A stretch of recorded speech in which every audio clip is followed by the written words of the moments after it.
L'appel du pied de Neymar à Lionel Messi, un gros indice sur la fin de carrière de Cristiano Ronaldo et le Barça qui continue d'énerver le PSG. C'est le programme du Journal du Foot numéro 1470.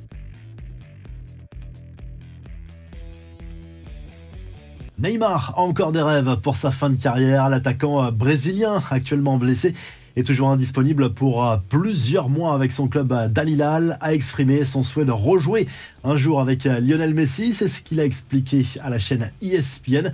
On rappelle que les deux joueurs ont déjà joué ensemble du côté du FC à Barcelone avant de se rejoindre au Paris Saint-Germain. Le Brésilien était arrivé largement avant l'Argentin et Neymar veut jouer les prolongations, savourer encore son bonheur de jouer un jour peut-être avec Lionel Messi, mais il ne précise pas si ça serait peut-être éventuellement aux États-Unis en Major League Soccer ou du côté de l'Arabie Saoudite, même si cette deuxième option est peu probable puisque Messi a déjà refusé des offres XXL venant de la Saudi Pro League. Il a suffi d'une petite phrase pour faire trembler les fans de Cristiano Ronaldo. Elle est signée Georgina Rodriguez, la compagne de CR7, en marge de la Fashion Week à Paris. Cette dernière a donné un indice sur la fin de carrière de l'international portugais. Cristiano, 1 an après c'est fini, peut-être 2, je ne sais pas, a lâché en off la mannequin dans les coulisses de l'événement, sauf que la conversation est clairement audible sur une vidéo qui fait le buzz. La presse saoudienne, elle, imagine plutôt une prolongation de la star à Al Nasser jusqu'en 2026, peut-être pour aller disputer le mondial aux États-Unis, au Mexique et au Canada. Les infos en bref, les médias catalans persistent et signent. Selon la Cadena Ser, le Barça veut bel et bien jouer un vilain tour au PSG. Luis Enrique est bien la priorité de Deco, le directeur sportif du FC Barcelone, pour succéder à Xavi sur le banc. L'Espagnol est sous contrat avec le PSG jusqu'en 2025, mais forcément, à l'intérêt du Barça, son club de cœur ne le laissera pas indifférent.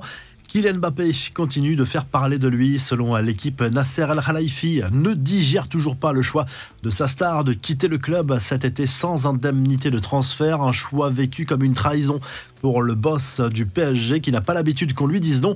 Enfin, l'incroyable manqué d'Erling Haaland lors du derby de Manchester disputé dimanche en Première Ligue. L'attaquant norvégien a raté l'immanquable devant le but vide après un centre parfait. Le ballon est passé au-dessus, mais le favori a gagné. Victoire de City 3-1 contre United, doublé de Foden. Haaland a marqué tout de même lors de cette rencontre. Et au classement, les joueurs de Guardiola sont 2e à 1 point de Liverpool. Arsenal joue ce lundi soir sur le terrain de la Lanterne Rouge Sheffield United.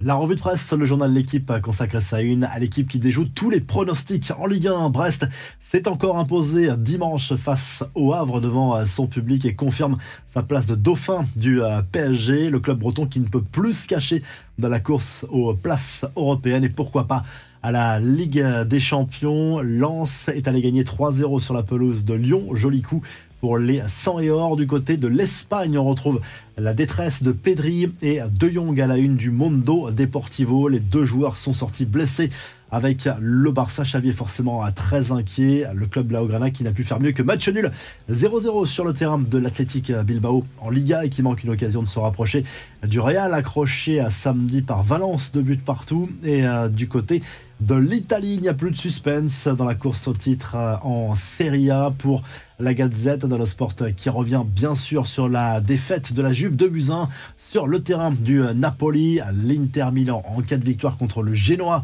ce lundi soir pourrait prendre 15 points d'avance en tête du championnat italien. Si le journal du foot vous a plu, n'oubliez pas de liker et de vous abonner. On se retrouve très rapidement pour un nouveau journal du foot. Salut!